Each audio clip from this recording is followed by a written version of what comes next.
Bentar nih coy, ada mobil dulu nih. Ini nggak bisa nyalip coy sampai depan sana coy. Soalnya jalannya sempit. Kebetulan kondisi semalam habis hujan terus banget coy. Sampai ada petirnya, geledeknya. Ini aja masih basah. Ngembun deh visornya, tapi kalau dibuka ntar noise ya. Kita ngikuti belakang mobil ini dulu sambil nanti kita lanjut untuk pembahasan pemanasan mesin ya. Jadi ini saya mau berangkat kerja coy, saya lewat jalur biasa saja ya, tidak perlu lewat jalan lain. Dan yang penting kan saya bisa memberikan informasi kepada teman-teman ya, walaupun ya view-nya itu membosankan. Semoga sih teman-teman menjadi paham atas informasi apa yang saya berikan gitu ya. Ini adalah informasi mengenai cara memanaskan mesin kendaraan yang baik dan benar versi saya ya. Kali lagi versi saya, cara memanaskan mesin yang baik dan benar versi saya. Jadi semoga teman-teman bisa paham dan mengerti ya. Ini kita langsung ambil kanan aja, nggak mampir ke tukang sarapan. Karena udah sarapan juga. Oke ya teman-teman, kita lanjut lagi. Jadi penting gak sih memanaskan mesin kendaraan ketika kendaraan sudah lama berhenti atau sudah tidak digunakan dalam waktu yang cukup lama? Menurut saya penting, itu sangat penting sekali. Seperti yang sudah saya katakan tadi ya, karena posisi oli itu akan turun ke bagian bawah. Jadi dari bagian seher terus ya, seher terus ke silinder headnya, itu semua akan turun ke bawah, ke bagian bak penampungan yang ada di bawah mesin gitu ya. Jadi mesin itu ada bak penampungan olinya coy. Wow, anjay. Bentar coy, iklan dulu, iklan. Jalannya susah, licin plus ramai. Gak ada yang mau ngalah cuy. Kalau nggak ada yang ngarahin ya udah, itu macet tuh, panjang pasti. Oke, kita lanjut. Jadi setiap mesin, setiap engine ya, itu ada bak penampungan oli. Lokasinya ada di bagian bawah mesin ya, yang mana ketika baut tap olinya kita buka itu akan keluar olinya. Lah itu di daerah situ adalah tempat penampungan olinya. Jadi dari atas teman-teman ngisi itu dari lubang pengisian ya, tutup oli bagian atas dibuka, itu akan ngalir ke bawah ya, itu akan tertampung di bak penampungan di bawah. Makanya setiap kali motor tidak digunakan atau kendaraan teman-teman tidak digunakan, itu olinya akan turun ke bawah karena ada gaya gravitasi ya. Semua barang itu akan jatuh ke bawah lah, intinya dihukum gaya gravitasi itu. Makanya sangat penting sekali untuk memanaskan mesin kendaraan sepeda motor kalian atau mobil kalian atau apapun itu kendaraan kalian, itu wajib sekali untuk dipanaskan. Dipanaskan itu bukan artian motor kalian ditaruh di atas api gitu ya. Tapi dinyalakan mesinnya dalam waktu beberapa menit gitu ya. 1 menit juga cukup sih. 1 menit cukup untuk melumasi semuanya. Jadi tujuan dari memanaskan mesin kendaraan itu sendiri adalah untuk menaikkan posisi oli ya. Jadi untuk memberikan pelumasan pada bagian mesin, seluruh bagian mesin. Jadi karena tadinya oli itu ada di bagian bawah, karena lama tidak digunakan, oli itu akan turun ke bak penampungan yang ada di bawah.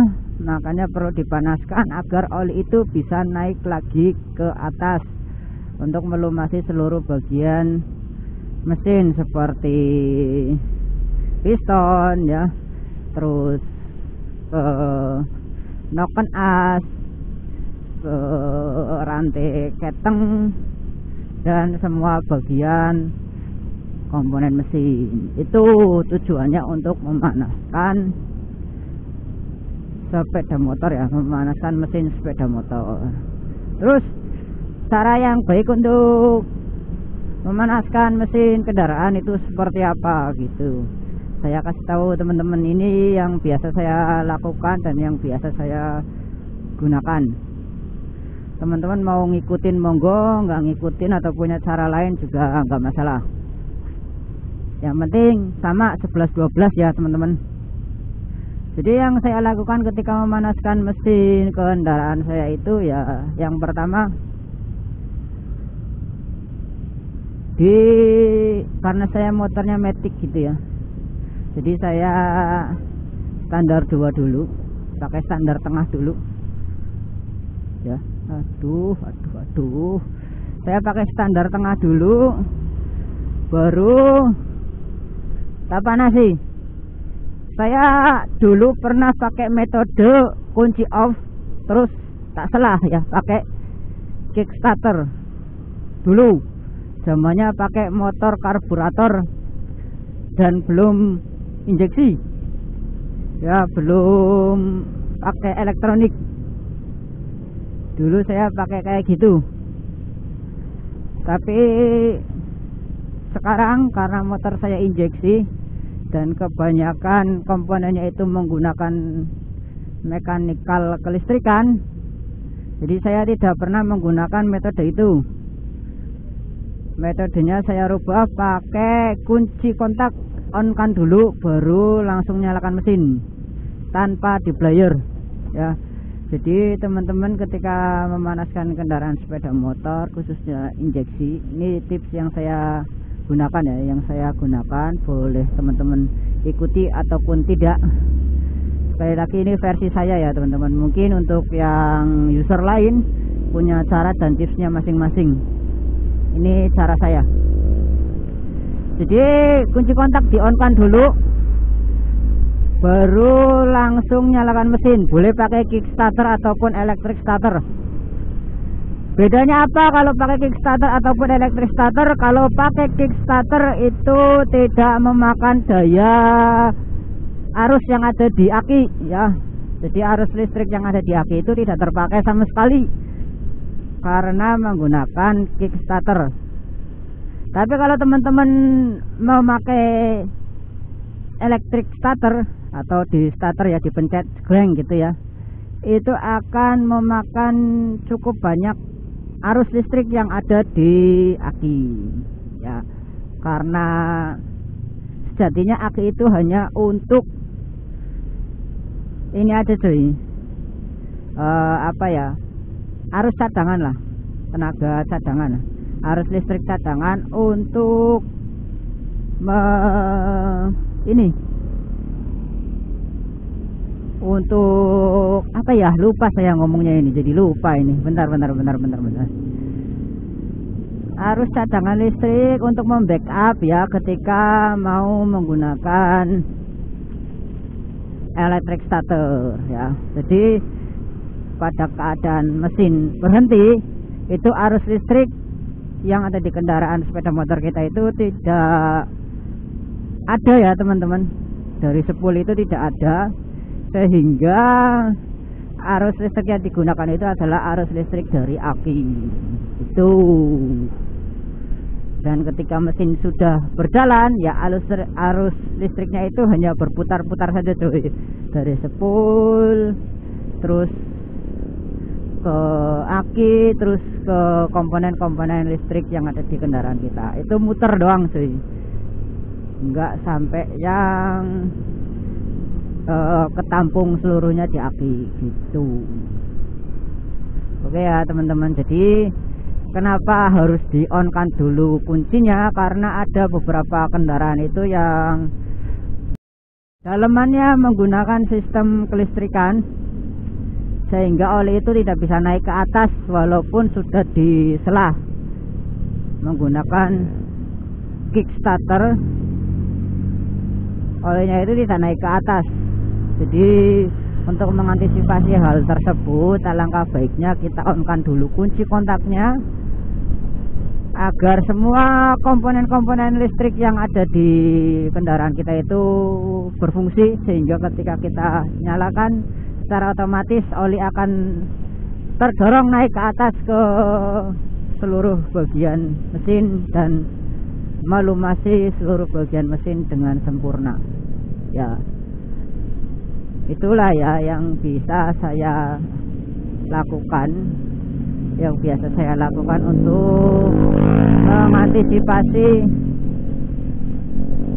kerusakan pada kendaraan saya. Jadi pasti saya panasi,